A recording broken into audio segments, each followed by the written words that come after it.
buổi chúng ta cao khó chịu đến chín chiếu bèo chi buổi chúng có yếu có mùa chịu băng tỏi đom nhà tu chiếu nhiều bèn on tu duyên tay phụ sự chiếu chẳng tiết chiếu thu mà bèo chi bùa nên ông chiếu hồ nhà mà tây mà tu tay mà tây mà tòng mình phải được buổi mà làm muôn yếm mỏ phải yếm ốp béo cún của yếm nằm tòng thốt chiếu chỉ có được buổi thêm được buổi chọc bèn chẳng tiết chiếu thu ở buổiเขาmà chiếu được tàuอีดอนวัวตุฐานะเนี่ยเสพอีจุงแปลงอ่อนเนี่ยใส่ฐานะผู้สูเจียวจางเตียเจียทุ่งอีจานน้ำโชอีบ่อคอยเจียวหูเชิงไม่เจียวฐานะคอยละไปแต่ยิ่งสูงบัวเอเมน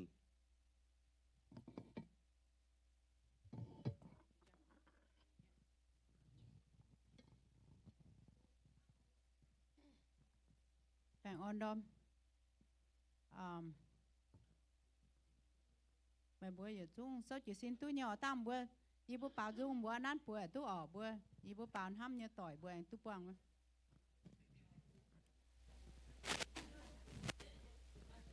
mày quay à screen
ok giờ bữa anh bảo ye biệt chiếu nhé béo bảo dùng thành chiếu nhé em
Điều nhé bữa anh bảo dung em in hoi xe tông chiến bèn on hoi.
Okay, mà đúng mà té sớm tôi nó chơi tôi nhớ ồ. Giêsu ham ye tiền hiếu.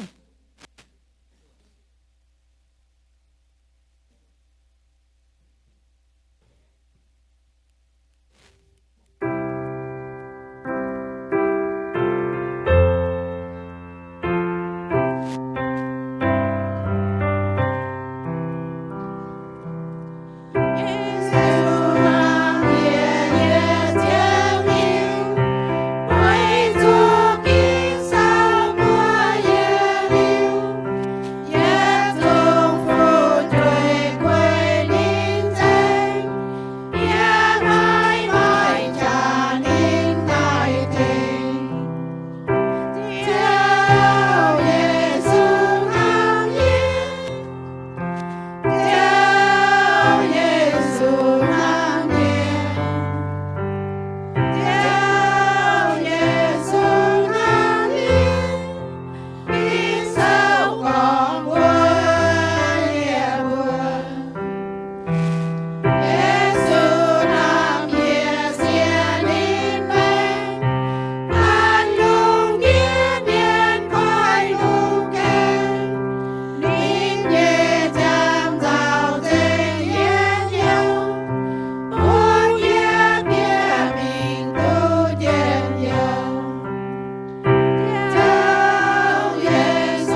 siêu phùng họ như chốt ô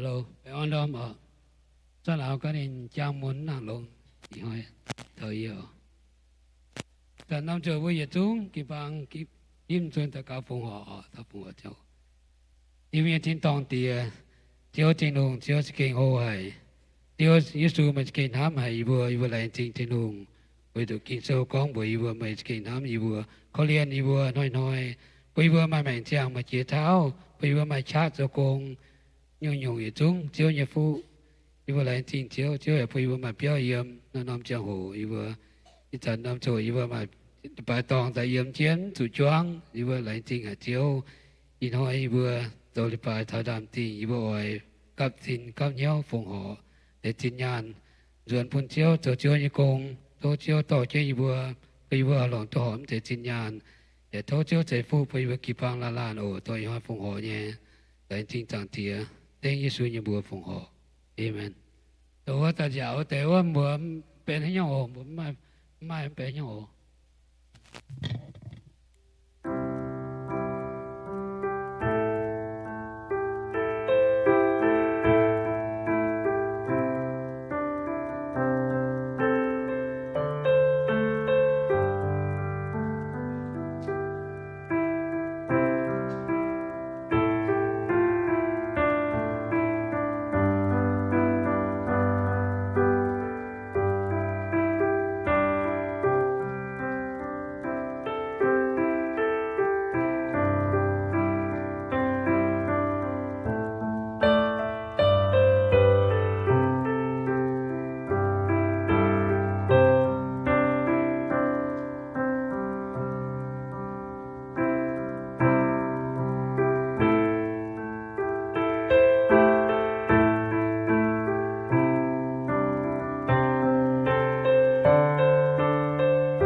yêu chen như nhiều chiếu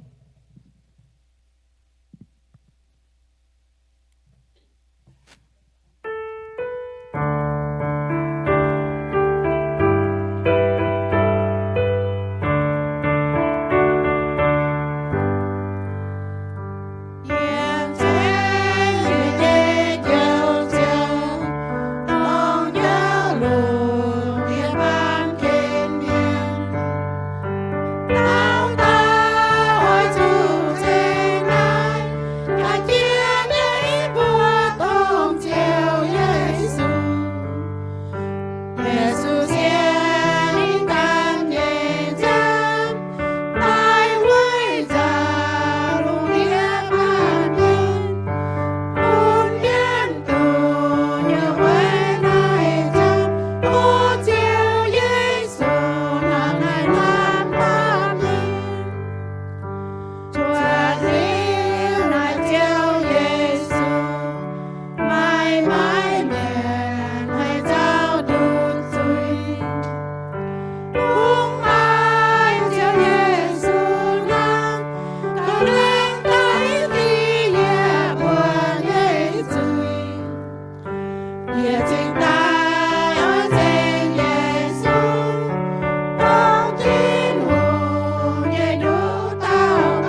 bảo cái hạt lai với tiêu dung thô bùi ở dung ở số trên chọn trên bảo ọ có mà chia hiểu chiến yếm múa tề hiếu hoàng Iu-Mien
chết sâu ý giảm bơi ở chung tiếp phiền sang tại tuần cúp phiền phục vụ mạng ạ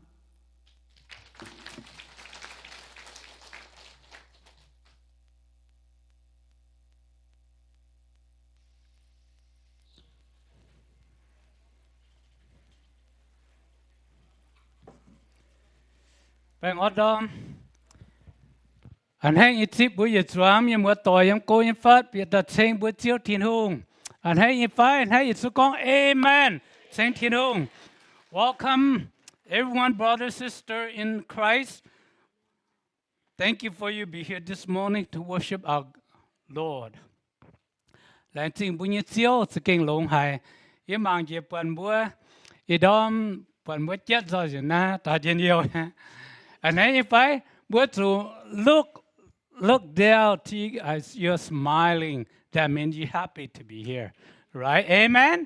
Amen. Mà đã buồn miên hoàng sai đom. Lãnh chính ta ta buồn miên giang nhé, bữa kinh hay lãnh chính thiên nung. Ya lãnh chính nu ta trong ý quan à, ta tu long hai. Lãnh chính, thank you for the worship team. Lãnh chính, miên mua tôi, cái in hòn bữa mà tao, cái tu xiên thiên nung. Ta tao chun mà như phải. Anyone here is not believers? You here first time? We want to acknowledge you too.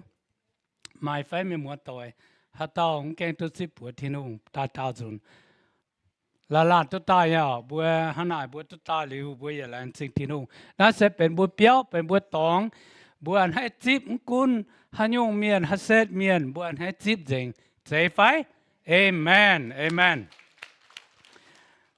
Yếm thiên hùng của thiên hùng kín hát giang miên, ta phàn mà hiếu ham nín hang. Tôi biết thiên tòng của mua xiên khảo nín là sinh thiên hùng. Đó chỉ chiếu như em, chiếu kinh lông hay. Chúng ta nói lại bài, ý năm hạ nhỉ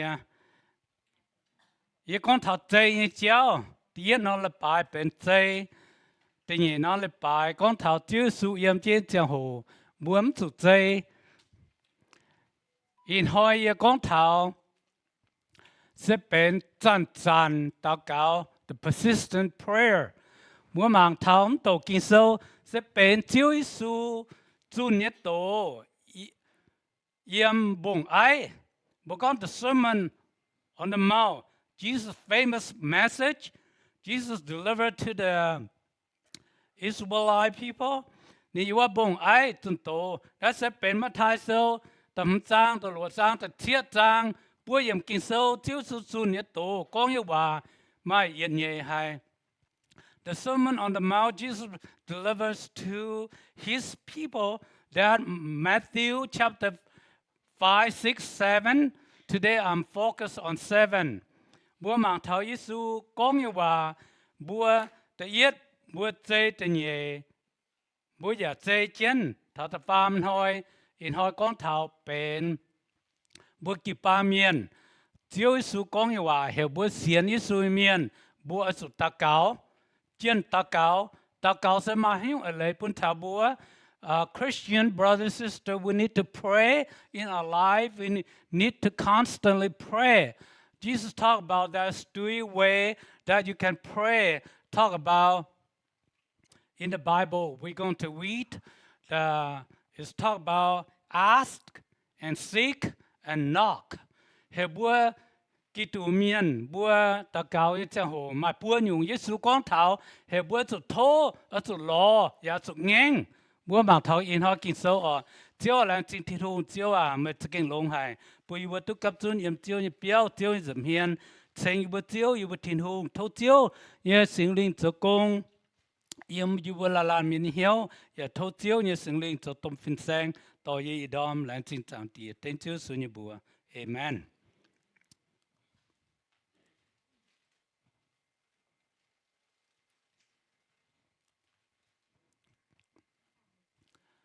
Mà thái sâu tự thiết trang tự thiết điểm ở chủ thô tiểu tú ở chủ lo tiểu buồn ở chủ ngang keng tiểu goi ask and he will be given to you seek and you will find knock the door will be opened to you. Vậy chủ hai tao thô tiểu tú hai tao lo tiểu buồn hai tao ngang keng tiểu goi.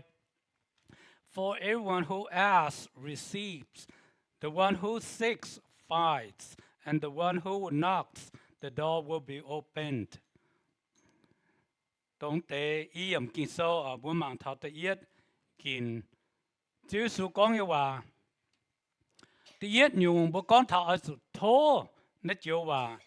Chứ sư giáo thảo yếm mắt thai kinh sâu tầm trang, tờ lụa trang, tờ thiết trang, in bài chất ta thảo ni con bua nhìn hiếu yếm nó sẽ chẳng bua xiên chiếu su như miền tự yết nhung chiếu su bua thảo bua tụt thô sẽ ha nó thô bua có yếm nó sẽ chẳng bua thô quỷ hồ thế như phải sẽ con bua mình nìm là tòng và sẽ con bua thô nắm tòng thế ha. Bible clearly state that Jesus teach congregations, multiple people in his time. He said, you can ask. Nothing wrong to ask. But if you steal, it's wrong. See? Hang nó chiếu su giáo thà bùa thô. Như chiếu sẽ hang nó thì con mê chiếm chủ nhé bùa thiên hùng. Mất tung nhiên chân. Daux Gaux bùa dành nhung thiên hùng. Ask, expressing your needs to God. Don't hold back. Present everything to God in prayer. Hãy phải kinh sâu như hòa bùa tông bùa chiếm chủ nhé, tông bùa cha chủ nhé, bùa chủ thô. Bùa chủ thô. Kinh sâu con bùa thô ấy chiều tu. Thế phải kinh số lẹng chứ hòa bùa bùa chiếu su căn lẹng chứ hòa phun thảo xiên nhẹ miên. Jesus promised the word in the Bible for all the believers. You have to ask. Kinh số mình nhé bùa thảo bùa chiếm chủ nhé bùa chủ thô. Chỉ có bùm thô, bùm hai tu, chỉ như phải bùm thô là bùm hít tu bùa miền hít tu có bùa chiếm chủ nhé. See, you have to ask. If you don't ask, nobody know if you in need. When you in need, you have to ask, right? So có yên hiếu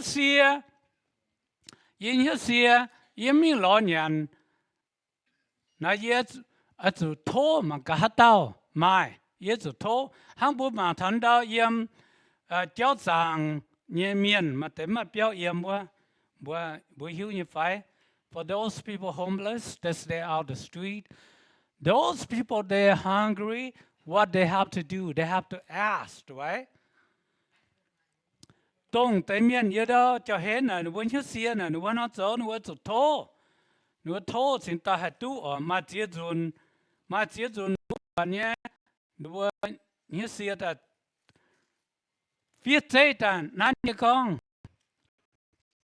ý chiếm chủ thánh yên hiếu xìa hả? Sometimes you see the signs, the hole and said, I need help. I'm hungry. Bà con thằng này ý con dùn bùm quảng. Okay.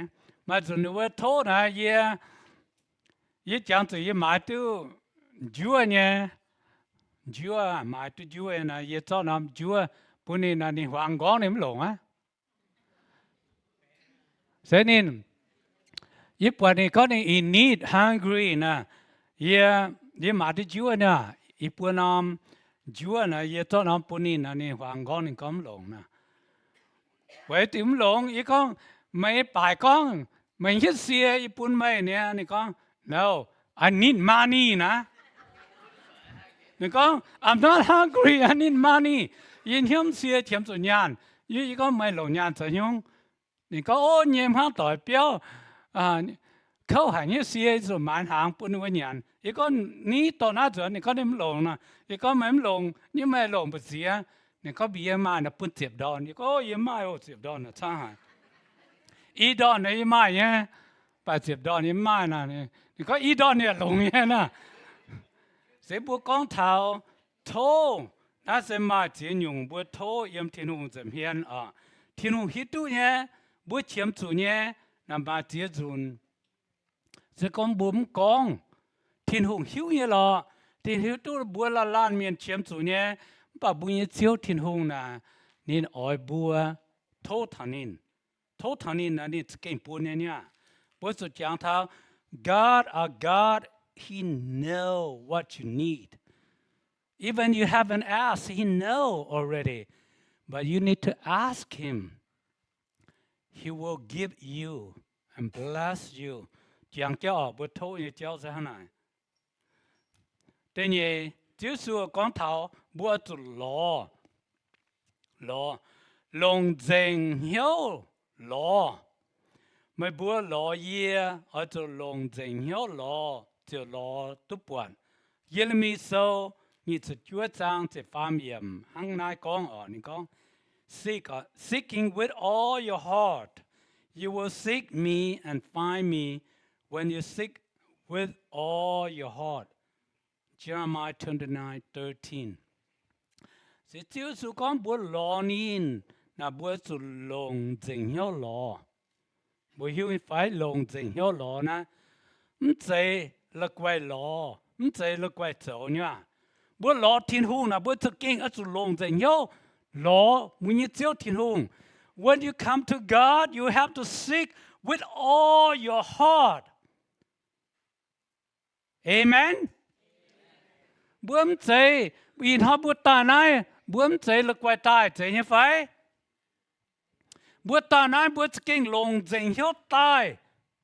Bướm sú thiên hùng, chênh thiên hùng, tai bướm thiên hùng.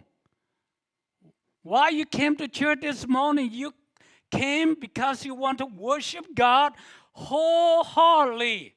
Seek God, right? Mà mình có ý tài là bà tông này. Ý tập quang tội hang nè. Ý tập quang tội, ý tập quang như miền mùa lao hẳn bùa ra, ý dù tập quang nè. Mà bà sĩ tao xiên có hang đại xuống bùa mà cả. Mà tông rồi mà tao xuống à. See? Sẽ có mình nhé hard, mình nhé hiếu. Hắn hôn hâm mày tai là bà tông mày quang miền quang mùa hang. Mày yên họ tai có hâm tụi nhiều ạ. God know your heart. We came today, you're not to seek for your friend or socialize. You're here to worship God. Amen. Hắn nói kinh sâu ta có mấy lồng dình hiếu lọ là mấy lọ đó bọt thiên hùng. Mà miền con thiên hùng là yếu chế bông. Cô hài bữa giờ phá chế bông mình lọ. Chỉ ta bọt thiên hùng nè. Mà tại miền con ô mà chạy. Yết chủ yết béo lọ. Yết béo lọ bọt thiên hùng. Mà tại con chạy ô yết chủ mình điết đô lọ. Some people thought that way. They say, oh, I can't find God in the mountain. Or I can find God in down the lake. Or I can find God at home. When hắn ta kháng chủ. Don't they bùa kháng đó ta kháng chủ. Bùa lọ thiên hùng là lọ yếm hải. Bùa chủ lọ thiên hùng là lọ thiên hùng yếu quá kinh sâu. Yếm kinh sâu như quả. Kinh sâu có bùa chủ lồng tình hiếu lọ. Ê thiên hùng như quả lọ nè. Bùa lọ đó bùa thiên hùng á. Quân bùa yếm béo bùa lọ đó bùa. Bùa chia đi đô bùa lọ đó bùa. Phá chia bông bùa lọ đó bùa thiên hùng. Sẽ có bùa mai thiên hùng sống bùa chiếu. Mà kinh sâu như quả yếm bùa hiếu. Dàn chém bùa hết dàn lọ hết dàn bùa. Thế phải? You always put your heart alive with God. No matter where you are, in mountain or lake or at home or here, you can find God. If your heart is right with God. Amen? If your heart is wrong, your heart is deceitful, your heart malice, your heart is hatred, you cannot find God anywhere. No matter here at church, you cannot find God. Amen? So có buồn hiếu chỉ chia trên, buồn hiếu dòng trên, buồn nhân hiếu là mai mới chia hiếu, buồn lõm của thiên hùng, quân buồn yếm bông yếm đô yếm nai, buồn lõm của thiên hùng. Thế như phải? Kinh sâu nụ chế bùa con buồn lồng tình hiếu lò, buồn lò đó buồn như chiếu nha. Buồn hiếu nha, buồn chiếu ya hải là buồn hiếu nha. Mà buồn hiếu tu buồn chiếu ya hải. Anyone know where is God is? Where? Okay, bữa xiên Giêsu miền, chiếu thiên hùng yếm buồn hiếu, chiếu sinh linh yếm buồn hiếu, bữa chủ hiếu tu, con bướm chủ miêu chia bông, chủ chia đĩa đô, lo, thiên hùng yếm chia buồn hiếu. Amen, nhớ phải? Kinh sâu nè, bữa thiên hùng yếm phát nè, sao bữa yếm trên, rồi ba bữa mảng bữa thiên hùng, bữa lại cho thiên hùng, sao bữa yếm, thiên hùng chút sao bữa yếm trên, bữa chỉ na chỉ bữa lo. See?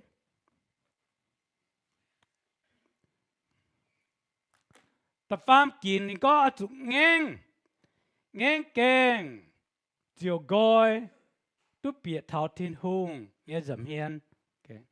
Knock door will be open, access to God's presence.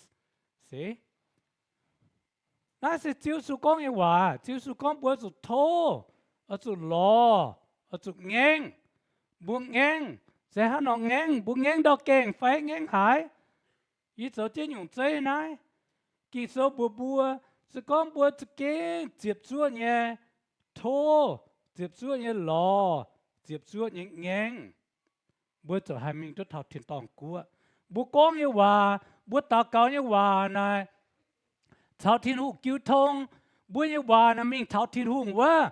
Bùa tạo cao như hòa, ha hùng xíu đang có mình thảo thiên hùng ở dùm hiền.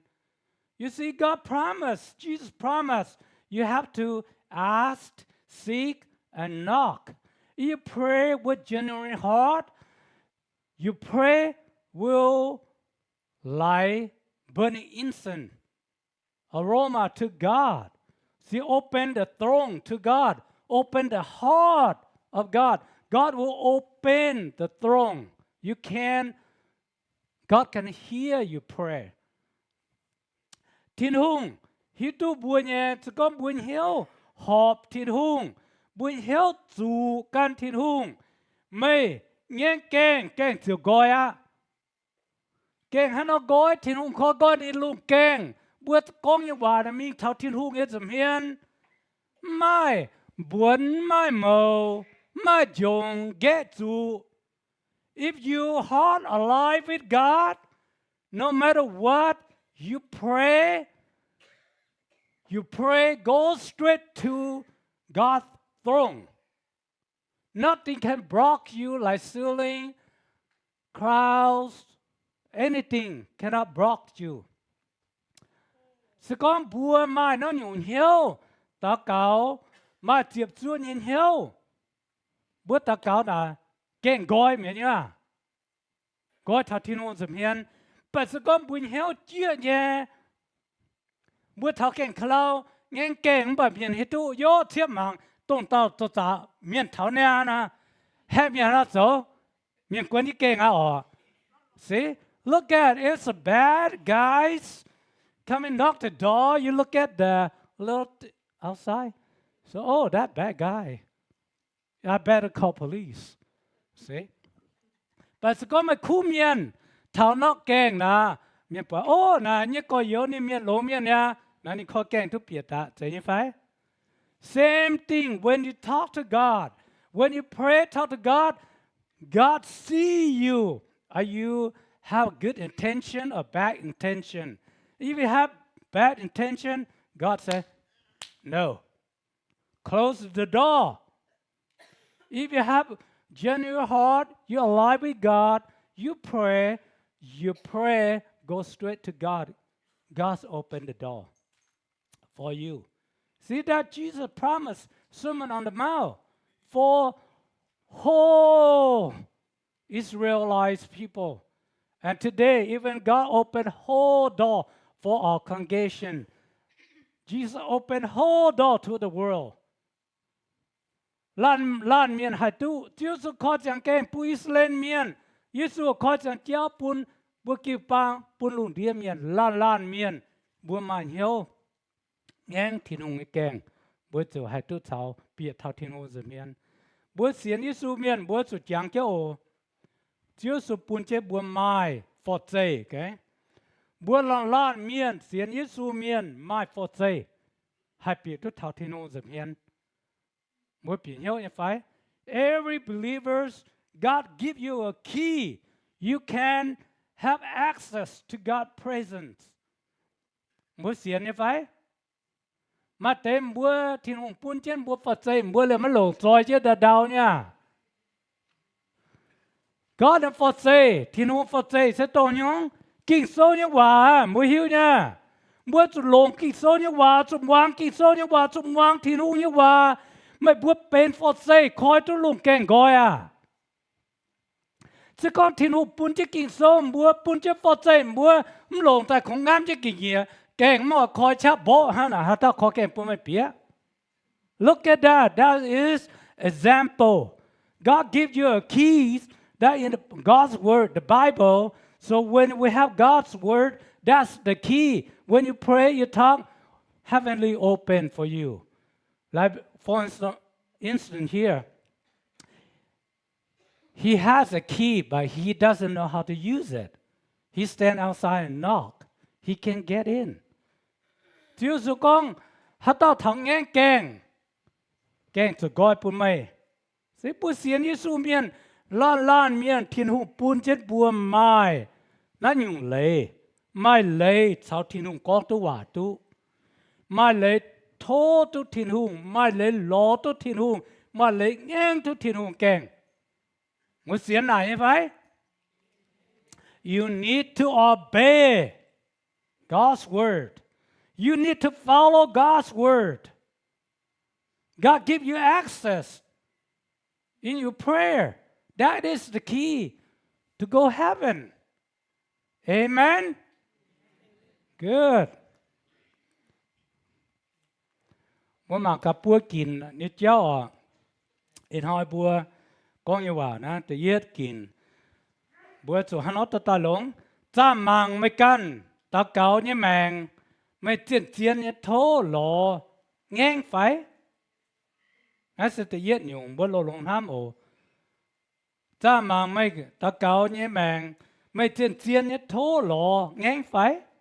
Thế nhỉ, mấy tình liều như chiến dấu, chiến hiếu như ta cáo, bùng tình hiếu xiên thiên hùng. Tao nghe hòa chưa hòa tổng. Okay. Number one, evaluate your prayer life. Are you truly asking, seeking, and knocking? Two, commit persistent, intentional prayer, trusting God's faithfulness response. See? The farm liệp tình xiên nhìn hiếu, ta cáo chiến minh, hiếu tình thiên hùng bền bùn. Develop a prayer-driven or develop a faith-driven, continuous prayer life, expecting God's provision. Sẽ bùa tông đất tệ chiến nhé bùa chùm mạng tại bùa bê nhung. Hiện nay, tế bên tế hoa nào hay là mấy xiên thiên hùng tao ta cáo như phải. Mà chỉ làm mấy nó xiên thiên hùng tao ta cáo như. Ý sẽ sao cả? Yết bé lên tế miền. Mà tém làng xuống, mà yết bé miền xuống. Kém bùa xiên tế yết nên con. Xiên nhé thiên hùng tao mà ta cáo như hòa nhé nó bùa chủ con. Nào à? Tại nhé mai ta phàm chúa thiên hùng tao ta cáo à nó mà bùa nhung nhé yết buồn bùa tí yết nhung nên con hắn nhung miền chân hòa cầm mệnh tao bố có nắm tới tài quá. Do you believe that God answers prayers? Yes. No. Wait. Bùa nhung thiên hùng mà chúng ta một cái thiên hùng hay ta cáo tao ye ta cáo nhưว่า xếp công phu ta cáo bà ha cái linh có tu tiếp mía nè bà tu tiếp mía nè bố có yes phải đúng không tu mía yeah nè bố có nó em phải chiếu hòa có giấy nó no chiến là truth say yes okay chiến là true buôn miệng bảo có yeah là giấy phải thì chiếu hòa okay nếu tên nhỉ thiên hùng dùng ba bữa ta cáo lên hai tao sẽ như tôi thấy không bố con mai nào ba mai là no không chiếu hòa bố con mai no okay nếu bữa hít tu con dùng ba thiên hùng mất tao bữa như ta cáo như hòa vậy từ thiên hùng mất tao bữa ta cáo hòa nên bữa thốt tòng à ya cọp kiến số có bữa thốt tòng ta mình số hình biến à dù nó đi có no ám chạy dèo thốt tòng này có no nó tập farm này con mẹ tụt chúa tăng cái hộp cái thảo sẽ hộp bún nha rồi ba bữa anh hay thường bún chéo bữa ho chéo thiếu đã đi rồi đọt bữa cần muốn mình nhá hắn nói thiên hùng ta có tụt chúa tăng bữa xuân tới nhau lên nên tập bún bữa biển nhau phải hiện hỏi kinh số nhưว่าบวชทุกสิ่งเนี่ยบุญทาบัวจะมาทำเจียวอ่ะสุดท้ายจะจริงกินทิ้งหุ่นเต้าตะเกาเนี่ยว่า a testimony of God answer prayers ยันน่าจะทับบัวนั่นเลยไปเมื่อตะเกา ตรงให้ยทีนงตามบัวตะเกาเนี่ยว่าใจยัดตะเกาบัวนาวิกอ่ะเดี๋ยวมาฮาลานเมียนทีนงเตาบัวตะเกาเนี่ยว่าก็โอ้ยังก้มุนก็ลงไม่โลนะยิ่งกระเสียมุนก็จันติ่งเมียยี่เจ้าละเค้กไม่ให้อย่างเจ้าอินทจ่าไม่ให้อย่างตัวทีนงตามบัวตะเกาว่ากงสุกปัวมันก็ทีนงตามบัวตะเกาว่าโอ้โอเคนี่ว่าไม่กงก้อนเจียวจริงกิน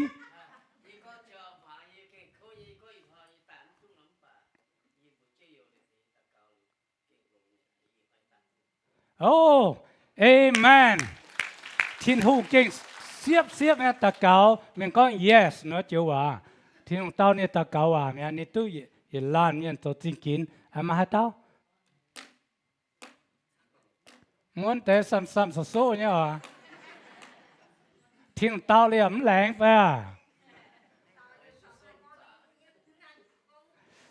โอเคเยี่ยปุ่นบัวเจ้าจริงกินเนี่ยว่าเจ้าตู้จริงกินให้เต้าทีนงเต้าน่ะปุ่นช้างบัวเนี่ยเพี้ยนเลยน้ำหอนทีนงบัวก้อนน่ะยิ้มเสียน่ะ See, today is a day for your testimony. God answered past 3 weeks. You fast and pray. Today God answer you. You need to step out and say, yes, God heal me. I want to testify. I want to witness that God heal me.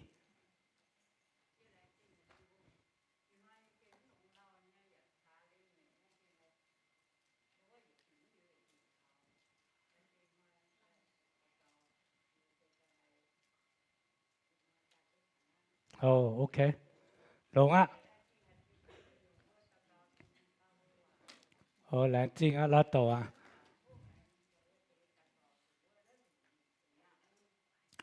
Okay, tao như bây giờ tính cái tờ cầu. Mà hát tao phải làm miền phải. Okay, you stand up, con. Cả thiên hùng, quay từ tao mày ha nó con. Okay.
Oh, okay. Amen. Am I hát tao phải? Em bùi yên lan ha? Ý khảo tập bùa hầu. 1, 2, 3. Mile. Okay. Giờ nhau bùa ta cáo về bèn chính miền múa tồi sẽ mai.